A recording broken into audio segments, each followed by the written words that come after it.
Hello, everyone. Thank you all for coming. I see a lot of faces that I talked in the morning in the booth, so I'm glad you are here. So I'm here today to talk about ephemeral development environments in Gitbot, and this basically changes how we do code. Let's dive in, because this term might be not be very clear, and I will explain it very carefully. So first, I'm André Duarte. I'm a former software engineer. I programmed in Kotlin and Scala previously, so I'm very happy to be presenting to you today. And I'm now a product manager at Gitbot. Feel free to hit me up at Twitter or through my email. So before Gitbot, or currently for most of the developers in the world, when you want to start working in a project, you git clone, you need to install all of the dependencies, maybe you need to install Java, you need to run Maven or Gradle and download the whole internet, wait about 20 minutes, install your IDE, check everything works, hope that your team considered your operating system. For example, if you use Mac or Windows, maybe the scripts don't work. Hope everything works well, and then start to code. Also, whenever someone changes the version of the dependencies, you need to repeat the process somewhat, and this results in a lot of time that you devote to set up your development environment. At Gitbot, we believe we can fix that, and that's what we are focused on. According to InfoWorld, we spend a lot of time on waiting for tests, waiting for builds, and on just managing the development environment, so 10 hours in total per week. And we reduce this a lot. I will show you how. So we talked about ephemeral development environments. What is that really? Instead of explaining, let me show you. Yeah, this works. So we are in a GitHub project. This is just Pet Clinic. I'm pretty sure most of you saw this before, and I will just click here on Gitpod. This will start a new container in our clusters, fully spec'd for this project. It will pull the container, and it is now showing. And we have all the Maven dependencies. We will have Java installed. The application will have the tests run for us. The Spring Boot application will start, and we will see in seconds the app running.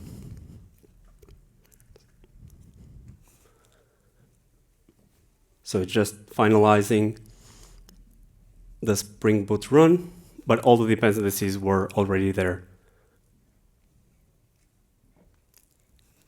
And you are now asking, okay, but this is in the browser. I prefer to use IntelliJ. We will go there. For now, stick with me for a moment. Promise it's possible to do so.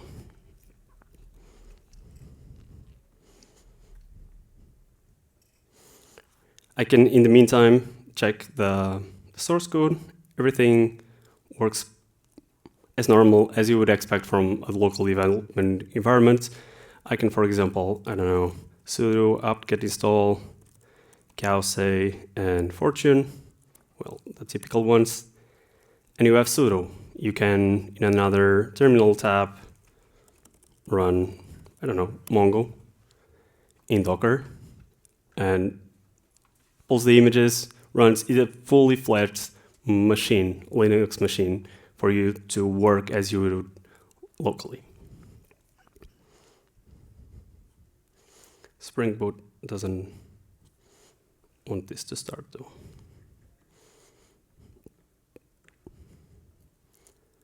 I forgot to pray for the demo gods, but hopefully this.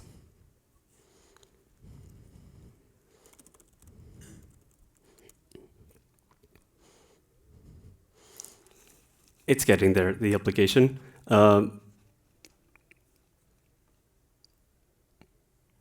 Supposedly.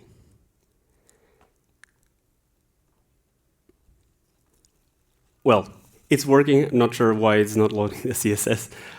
Never happened before, but you have a fully fledged machine, and the Spring Boot is fully working. Maybe someone updated the Spring Pad Clinic project, and I'm just seeing the current state of the project. So in going back to our presentation, as we saw, this is all automated. We have the development environment defined as code. I will show you in a moment. And it's just like infrastructure as code. You have a YAML file where you just set up your tasks, what you need to install the dependencies. You can even choose the base image for your own development environment, and it's all there. Everyone in the team gets the same experience. It's reproducible, and there's no more the works on my machine problem that is quite frequent. So let me show you the YAML file.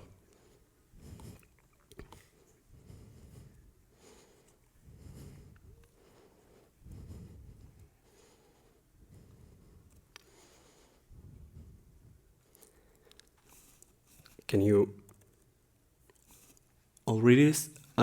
So we have a init where we do Maven clean install. This happens before we actually start the workspace. Whenever there's a new commit in to this project, it starts like a CI process where we download all the dependencies. We run these commands. So when you create a new workspace, we call workspace to the development environments.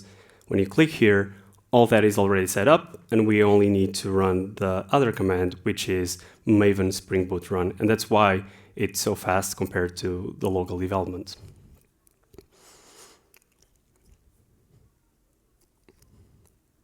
The Mac is not working very well.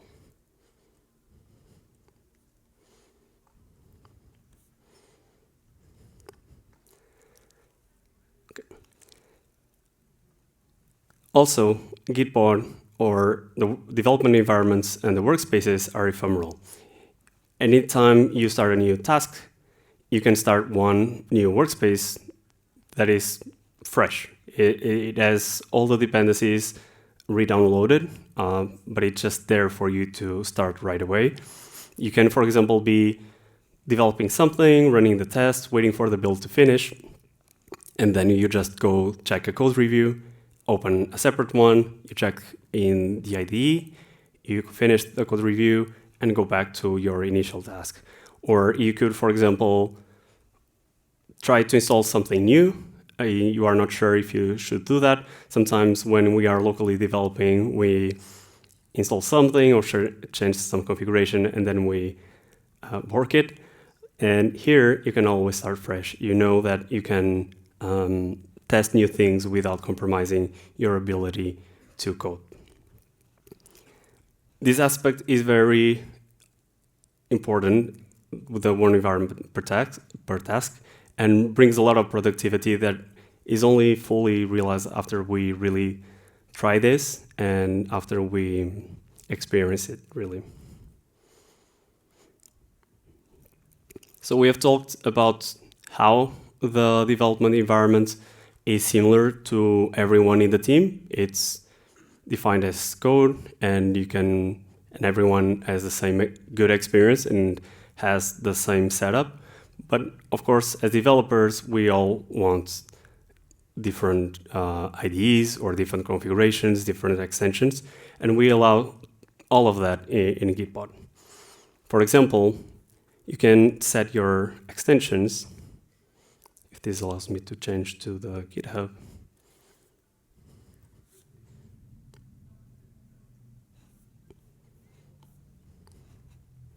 Not really sure what's going on. But in VS Code, you can install your own extensions. You can do that in IntelliJ, and I will show you how the integration with the IntelliJ IDEA also works, if this cooperates.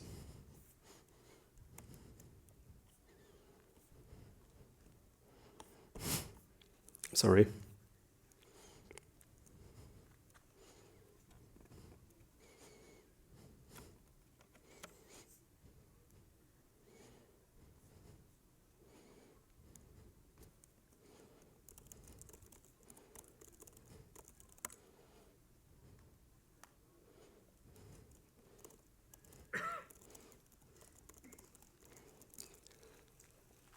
So basically what I will show you is that you can configure in the Gitpod preferences what is your favorite editor, so that whenever you open the workspace, it instantly opens that browser IDE or your desktop IDE of your preference. It can be, okay, so the computer restarted. I'm sorry about this.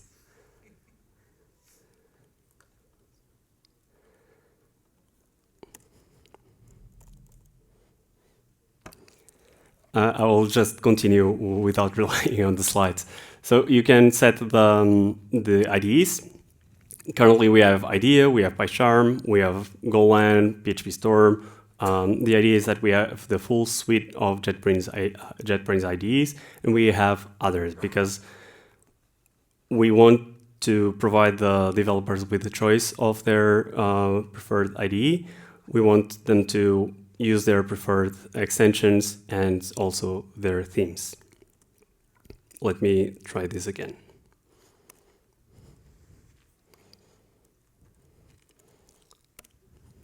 Seems to be working now. So here in the settings, the preferences is what I tell you. Let's see IDEA. We can select the type of workspace. This is still in early access. And we can customize our own .files. Many of you probably have that. You just copy the link to the repository and you copy them here. Whenever you start a new development environment, that is loaded up and it's automatically installed. So let's see how the pet clinic now works with JetBrains. We click here. It will go through the same process. We are just downloading the container image with all dependencies.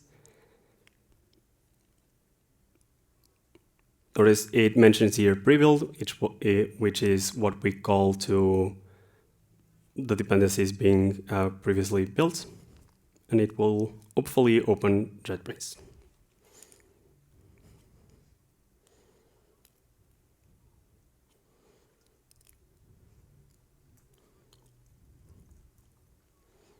In the meantime, we can also look at the environment variables. Each of us have different environment variables for our different projects. So we can easily create, and you can already see that I have a few here for different projects, and they are encrypted and safe in our cloud. So JetBrains is now opening, and what we'll see here is just a thin client.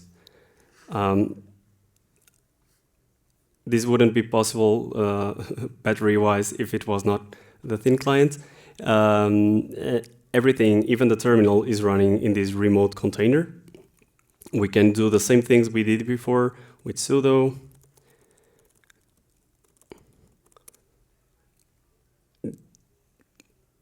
It's very fast to install new dependency because this is in the data center, is much faster to download stuff.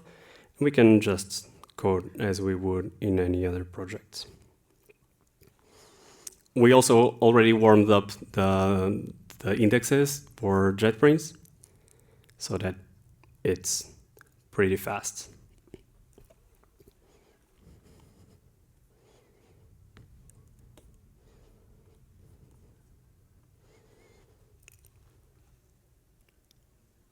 One other advantage of using Gitbot is that you can collaborate with your team. Gitbot is built for teams. It's built for one person to automate the development environment and for all the others to benefit, and also for everyone in the team to collaborate. There are two ways of doing so. You can live share a given workspace, so I can just click a button and give it a URL to you, and we are using the same exact machine, coding in the same environment, or we can create snapshots. Snapshots are basically a snapshot of the workspace, of course, and they can be useful for two things. For example, you find a problem in your own environment and you want to share with someone, you can create a snapshot and send that link to the other person, or you are in the middle of something and you want to try it with a different version or want to try something that you are afraid that will make your development environment not work. You can just create a snapshot, save the link, try your thing, see if it works, and if it does not, you can go back to your previous workspace snapshot. So I will show you how simple that is.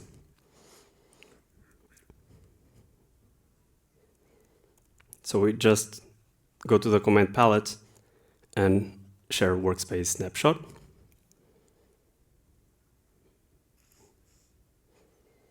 It's capturing the whole state of the machine, and we will get a link.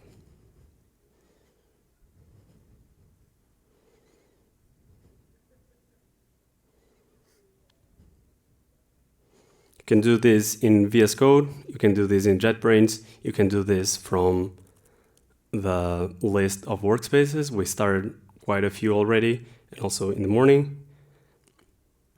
You can share from here too, and here is the link. So I copy this, and with this, I can start a new one.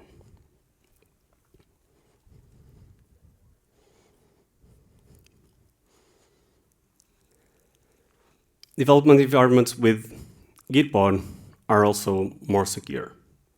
This is especially the security teams will like, and the CIO.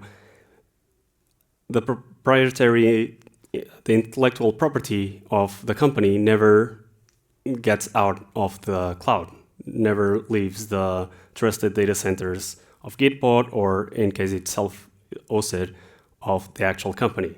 So the code doesn't live in all the laptops that are distributed across the world. It's centralized, and the access is audited. The security teams can check what happened with that code, and all the connections to it are through encrypted SSH connections.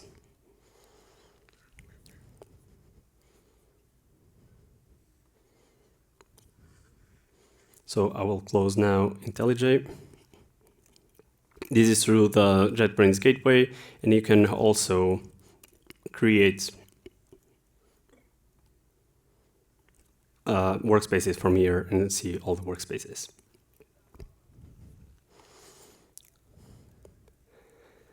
Other advantage that maybe I could have tried today after my computer failed is that I can do everything from any other device. I could pick someone's laptop right here, and with the link to the presentation and with my credentials to GitHub, I will have access to everything I showed. Basically, it allows you to work from anywhere. You don't have to have your laptop whenever you go on vacation.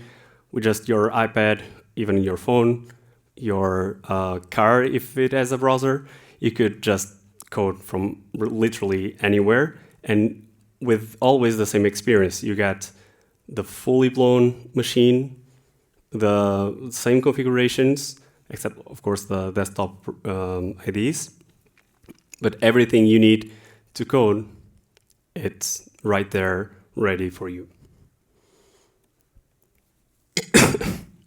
Recapping, it's automated. We have the environment that is defined by a YAML. We have one workspace per task, or one environment per task. So they are ephemeral. You can throw them like garbage when you finish. You just need to push to Git and leave it out. The workspace will time out and pause. You can make it personal. You can bring your own ID. You can bring your own configurations, environment variables, dot files, everything. You can make it truly your own. Collaborative, I showed already, secure, and from anywhere. I would actually now invite you to try it out. We have the SaaS and the self-hosted version.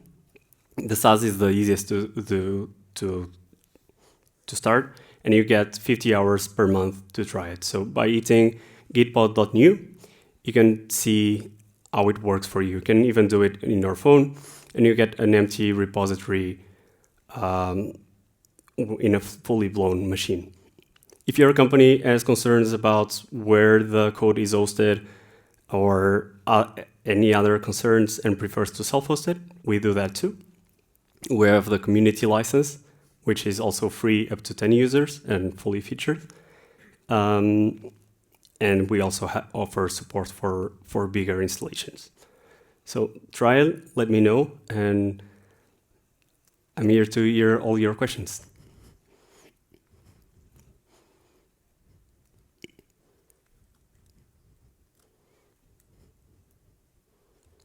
Yes? If I want to create my proper image, how I do it? So to configure the question is how to properly configure your own image, right? I want to build it from scratch. Yeah. If we want to build it from scratch, we can do so by editing this Gitpod YAML.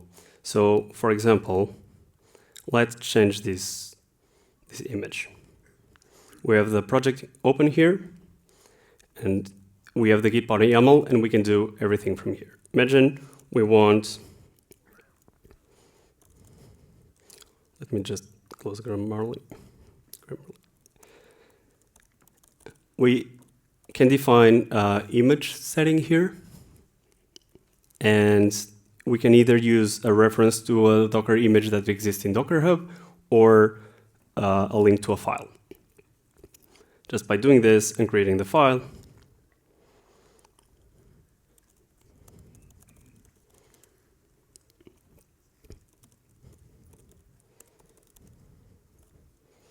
I'm not entirely sure what the Ubuntu version is, but just by creating this Docker file, creating a new branch. Let's do that right now.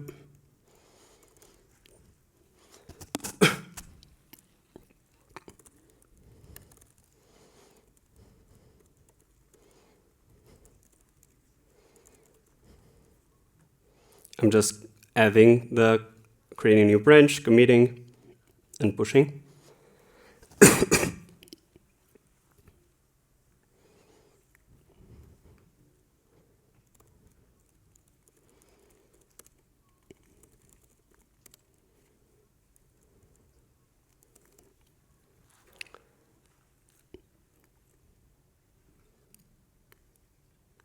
Then we push, and we can open the workspace from there. Let's give it a little of time to commit. Not sure what VS Code is doing here, but let's do it.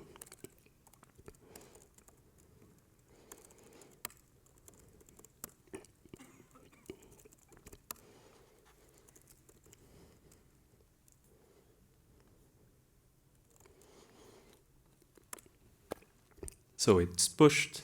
We can go to that new branch, click Gitbot, and we'll start with the image that we just configured. So I didn't give a valid base image, so I don't know what is the Ubuntu name, but you could use any image.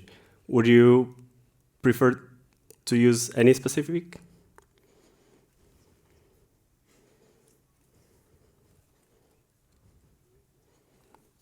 So let me.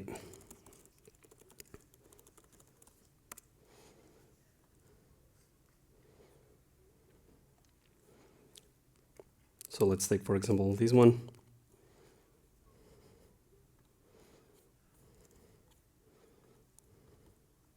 And it's just this process.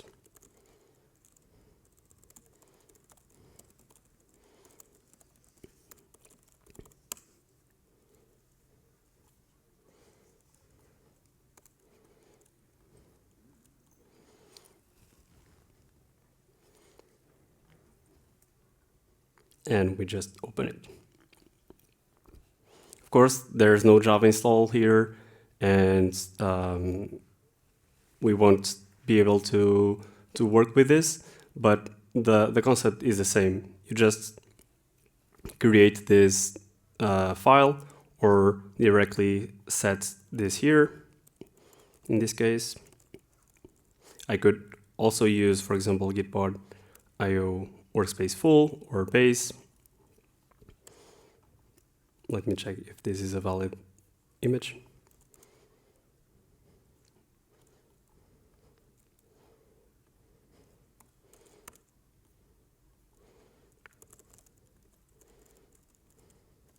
live coding always works very well.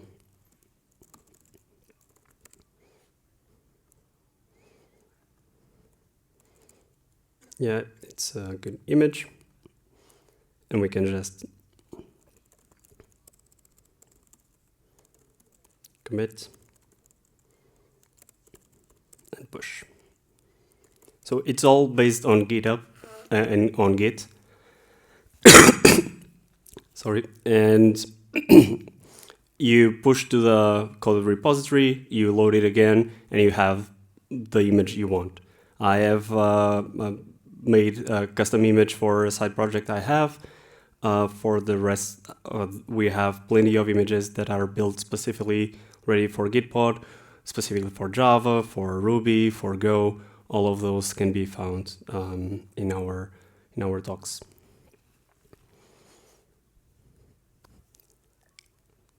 Any other questions? Yeah.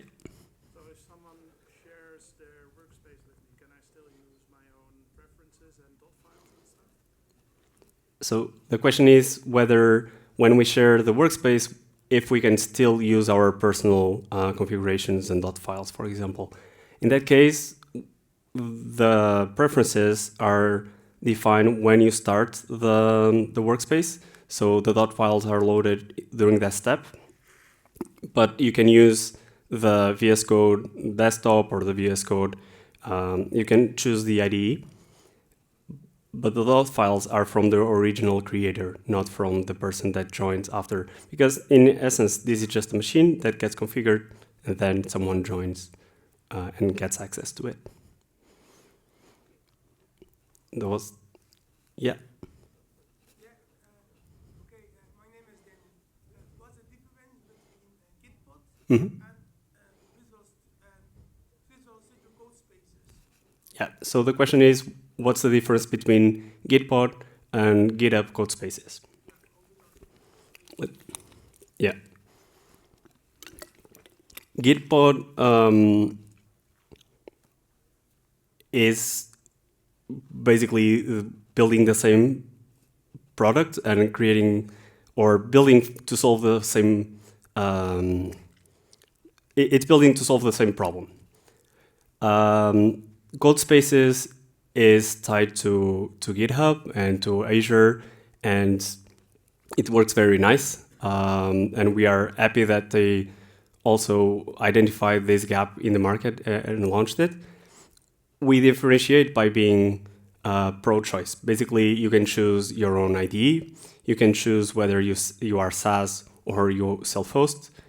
And you can self-host if you prefer on Azure, or you can self-host Google Cloud, on AWS. We are not tied to all the Microsoft products like VS Code. You can use JetBrains, for example.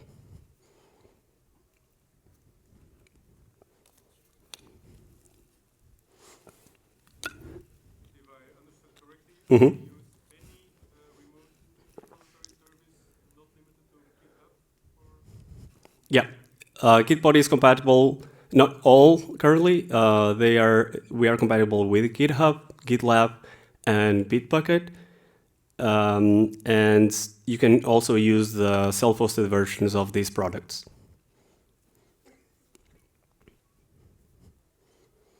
Sorry, I didn't repeat the question, but it was whether you can use Gitbot with all the Gitbot repositories. Yeah. Is it compatible with multiple repos, or is it only monorepo? Yeah. So the question is whether we are compatible with multi-repo. And we, in fact, are. You can configure in this Gitpod YAML as all configurations for Gitpod. You can configure what other repositories to bring to this workspace whenever you start the workspace. So let me show the docs for that really quick. So just by looking for multi-repo, we have this beta feature that you add additional repos to the configuration, you set the URL, and it just loads everything so that you can then do your magic. Yeah. And the startup of the workspace is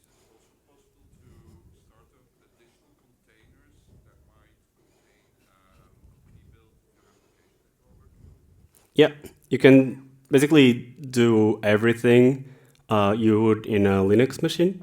So you can use Docker. You can, when you start the workspace, it was pre-built before. So during that phase, like in CI, you could set up Dockers to start during that phase, do their work, and save them the result to the file system. Then that's stored as the image. That is what is used whenever you click in this button here, Gitbot. So we load that container image, and the tasks can be, again, to spin up some Docker containers, start whatever processes you want. You have sudo, so you can really use any of the tools. And all of those, again, are defined just in these tasks. We have the init and the command. The init works before the workspace starts during the pre-build, and the command starts whenever you click the button, when you create the new workspace.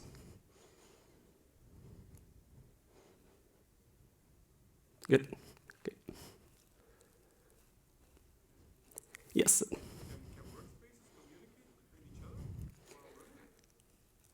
Well, the question is whether the workspaces can communicate between each other. They actually can. It's not a feature that we really support because it's like having, normally our idea is to move the laptop or the computer development environment to the cloud. And so you have a self-contained development environment that doesn't need to communicate between each other. But if you really want to, and I got this question before, you can use the SSH connection. So I think I only have one running. Yeah, I have this one, but I can do something to demonstrate. So I'm clicking connect via SSH, and then inside this, it's the same workspace, but let's imagine I'm connected to another one. You can just SSH. It's using my, I'm sorry, I need to use this one. So I just SSH to this own machine, so I could SSH to another workspace that was running. I can do that very quickly. So this will start a new empty one. Gitpod new.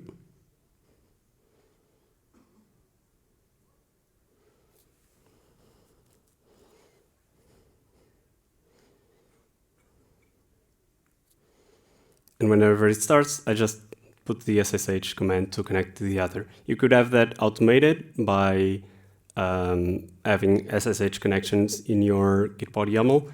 I, to be honest, never seen that, but you could. What exactly is the use case, if I may ask? Imagine I have two projects. One is a service, HTTP service, REST service, something I'm developing, and in parallel, my other project is maybe another language, a client that uses that service. Mm-hmm. And I'm making changes to the service, so I need to make change to the client, and I want to test them both during development. Yes. So if I have a service running in one of these workspaces, I want to connect my development code of my client to it. Yeah, so the use case is basically when developing different services at the same time that depend on each other. I'm sorry. And we want to develop on both and each on their own workspace. For that, the best way would be actually to use the multi-repo setup I just mentioned, where you just put everything running in the same workspace, like a big machine, and you have both services running in there, and you have the two Git projects, and then you just go there. You don't need to do this fiddling with connections between workspaces.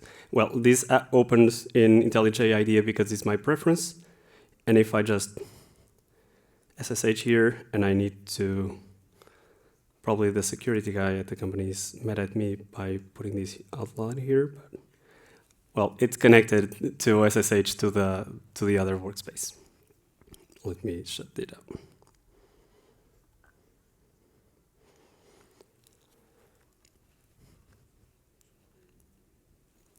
Any more questions? Yes. About the sizes of the remote machines, Mm-hmm. is it because, as you said, you are trying to move the laptop to the cloud, but are the instances sizable dynamically? How can you do to have some performances that are acceptable for local development? Yeah, we are.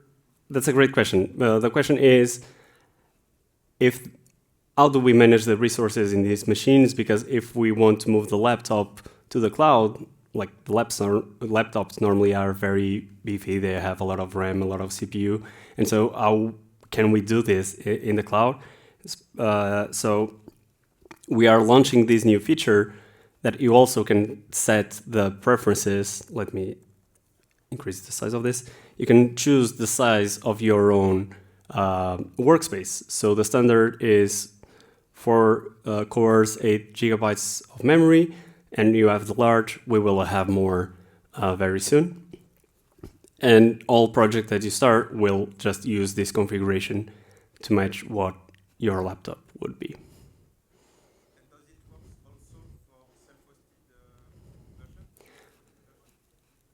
The question is whether this also works for self-hosted version. In self-hosted, you have even more power because you can configure these classes. You can choose, instead of having the standard, you can have full power and set whatever resources you want to provide. You can provide as much as you want, really.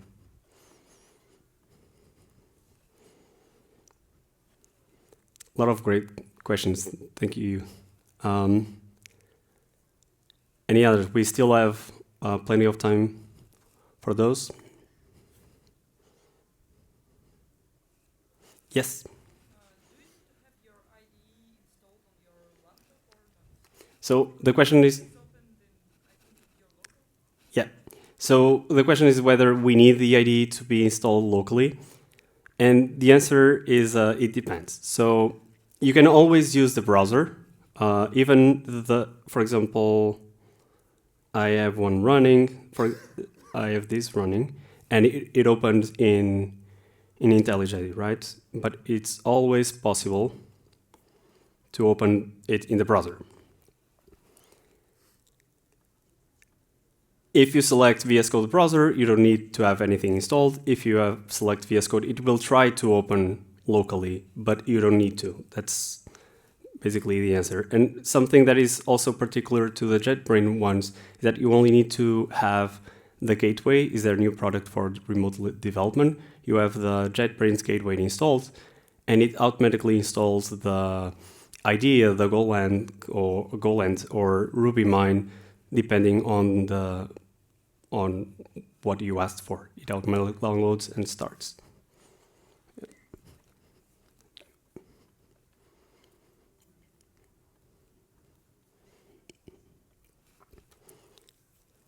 Yes? So, just a question. So you said you could actually have IntelliJ installed on your local machine. Does that work both for Linux and Mac and Windows? Yes. Yes. The question is whether the JetBrains IDE work on Mac, Linux, and Windows. This is, I can show it again. This is just a normal, the normal JetBrains gateway product that works in all operating systems.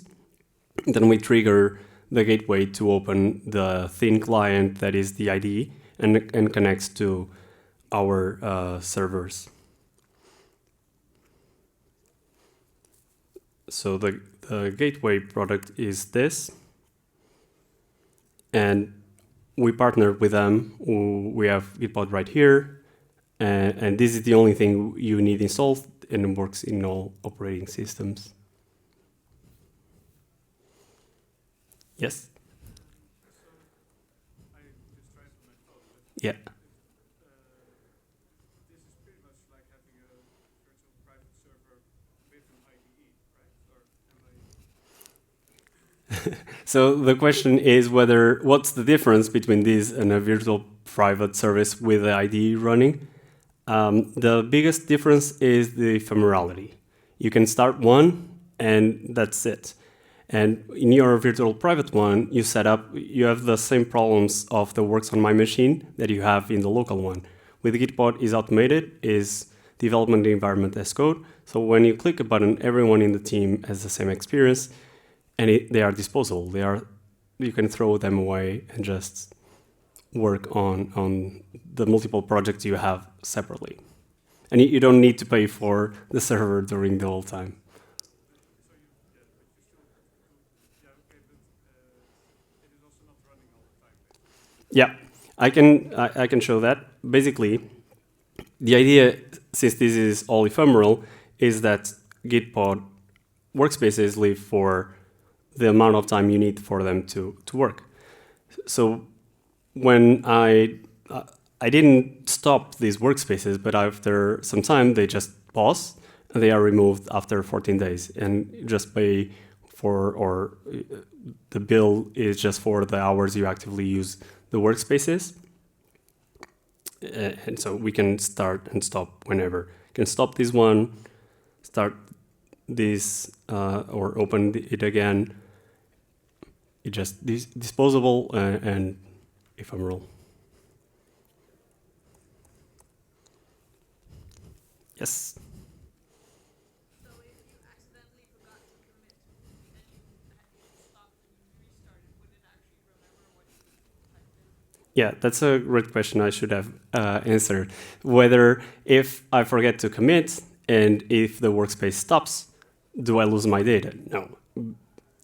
For example, this one I just restarted, Green Mole, preserved all the things that I had there from when I used it previously.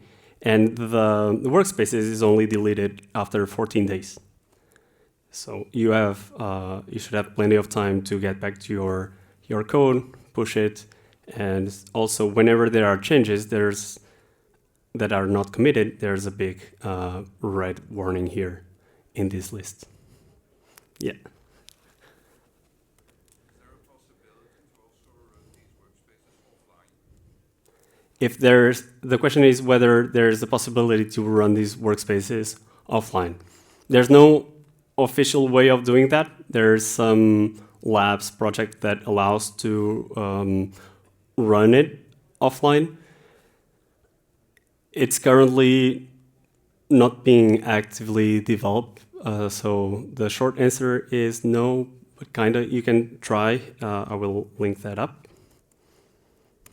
It's called Run GP, and you can try it in your own computer, but this is not yet supported. It is more of an experiment we did.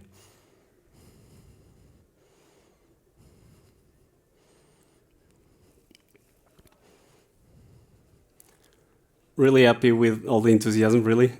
After my Mac failed me, and so many good questions. Really appreciate it. Okay, thank you.